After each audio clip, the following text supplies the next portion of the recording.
આજે આપણે એક અદ્ભુત રહસ્યવાળી કથા સાંભળીશું, જેમાં માતા સીતાએ લક્ષ્મણજીને ગળી ગયા હતા.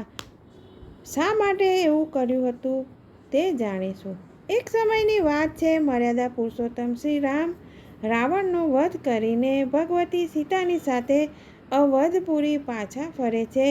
અયોધ્યાને એક દુલ્હનની જેમ સજાવવામાં આવે છે, ઉત્સવ મનાવવામાં આવે છે.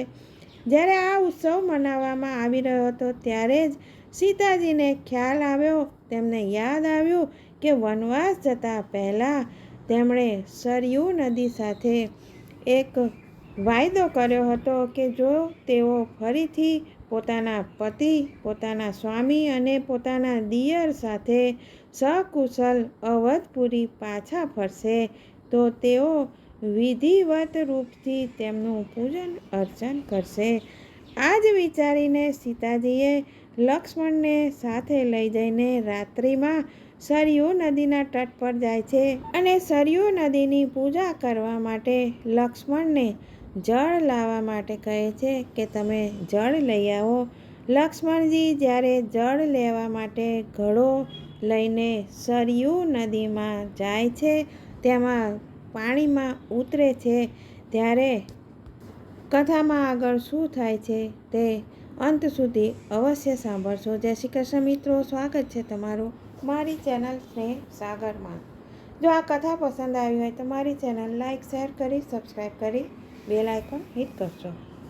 જ્યારે લક્ષ્મણજી ઘડામાં પાણી ભરી રહ્યા હતા ત્યારે સરયૂ નદીના જળમાં પહેલેથી જ અઘાસુર નામનો રાક્ષસ હતો, જે લક્ષ્મણને ગળી જવા માટે ઈચ્છતો હતો. પરંતુ ત્યારે જ ભગવતી સીતાએ આ દ્રશ્ય જોયું અને લક્ષ્મણને બચાવવા માટે માતા સીતાએ અઘાસુર લક્ષ્મણને ગળી જાય તે પહેલાં જ સ્વયં લક્ષ્મણને માતા સીતા ગળી ગયા. લક્ષ્મણને ગળી ગયા બાદ સીતાજીનું આખું શરીર પાણી બની ગયું અને આ દ્રશ્ય હનુમાનજી જોઈ રહ્યા હતા અને અદૃશ્ય રૂપથી સીતાજીની સાથે સરયૂના તટ ઉપર તે આવેલા હતા.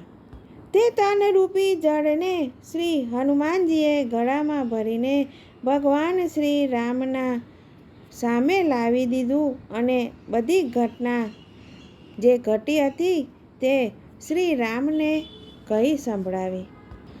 મર્યાદા પુરુષોત્તમ શ્રી રામ હસીને બોલ્યા, હે મારુતિ સૂત, બધા જ રાક્ષસોના વધ તો મેં કરી દીધા, પરંતુ આ રાક્ષસ મારા હાથે મરવાનો નથી અને એટલા માટે ભગવાન ભોલેનાથનું તેણે વરદાન પ્રાપ્ત કર્યું હતું કે જ્યારે ત્રેતા યુગમાં સીતાજી અને લક્ષ્મણજીનું તન એક તત્વમાં બદલાઈ જશે ત્યારે તે તત્વ દ્વારા એ રાક્ષસનું વધ થશે અને આ જ તત્વ રુદ્રાવતારી હનુમાનજી દ્વારા અસ્ત્ર રૂપમાં પ્રયુક્ત કરવામાં આવ્યું છે. એટલા માટે હનુમાનજી, તમે એ જળને તત્કાલ સરયૂ નદીમાં પોતાના હાથોથી પ્રવાહિત કરો અને આ જળના સરયૂને જળમાં જ્યારે મળી જશે ત્યારે અઘાસુરનો આપમેળે જ વધ થઈ જશે અને સીતાજી તથા લક્ષ્મણજી ફરીથી પાછા પોતાના શરીરને પ્રાપ્ત કરી શકશે. હનુમાનજીએ ગળાનું પાણી ગાયત્રી મંત્રથી અભિમંત્રિત કરીને સરયૂ નદીના જળમાં તેને પ્રવાહિત કરી દે છે અને ઘડાનું જળ જ્યારે સરયૂના જળમાં મળ્યું ત્યાં જ સરયૂ નદીના જળમાં ભયંકર જ્વાળા ભડકવા લાગી અને તે જ્વાલામાં અઘાસુર બળીને ભસ્મ થઈ ગયો અને સરયૂ માતાએ ફરીથી માતા સીતા અને લક્ષ્મણજીને નવજીવન પ્રદાન કર્યું. આમ માતા સીતાએ લક્ષ્મણજીના પ્રાણ બચાવવા માટે તેમને ગળી ગયા અને સાથે સાથે એક રાક્ષસનો અંત પણ તેમના દ્વારા થવાનો હોવાથી આ વિધિ ત્યાં ઘટિત થઈ. જય શ્રી કૃષ્ણ. ફરી મળીશું આવા અવનવા નવા વિષય સાથે.